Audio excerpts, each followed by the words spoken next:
welcome to Wine Direct TV. Today I'm going to be trying a wine that can really only be described as unusual.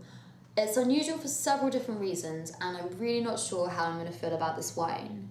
But the whole point of Wine Direct TV is that whilst we consider the opinion of the world's critics, we also endeavour to offer you our sincere opinion of the wines that we sell to you. So I'm going to try and be as honest as possible when I try this wine.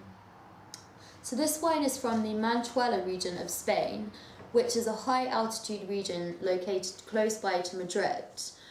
And it's made by a winemaker called Juan Antonio Ponce, who is doing a lot to preserve the production of wines made using the indigenous Bodegas grape variety.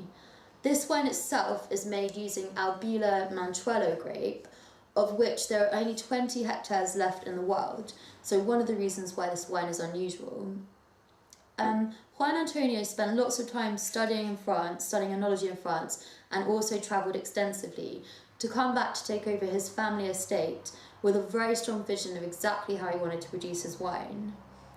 The wine is made, the grapes are grown biodynamically, and the wine is made naturally, meaning that extremely low or non-existent levels of sulfur dioxide are used, and the avoidance of any additions such as cultured yeast, acid, tannins and enzymes. It's also aged in large old barrels and further lees aged for 7 months.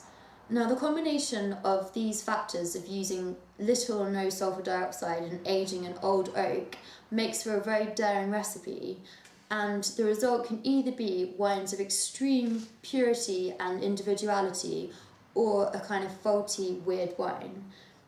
Jancis Robinson was totally captivated by this wine and gave it a 17.5 score, so I'm fairly confident that it's not going to be a faulty wine, but let's see what I think. Okay, so appearance-wise it's clear, and it's a lemony gold colour. Okay, so now on the nose.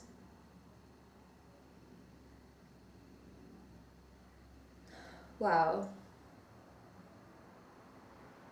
It's got an extremely pure nose and lots of characters coming through.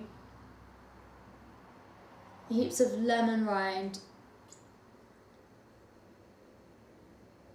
honey and lime, slight waxiness,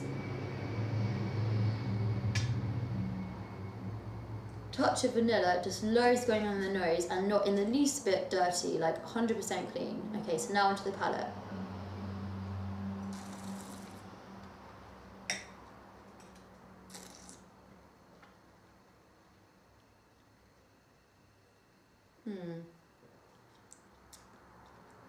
Wow.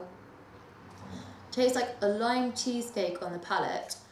Jancis describes this wine as being like a cross between Viognier, Albariño and Muscat, and I can see what she means.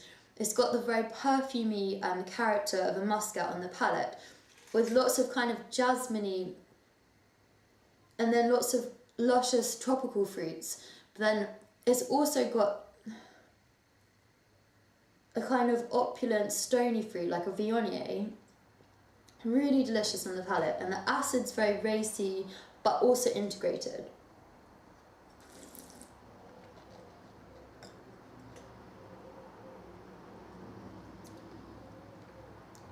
Really amazing length. The flavours are still bursting through. I think my ideal food match for this wine would have to be seafood of some sort.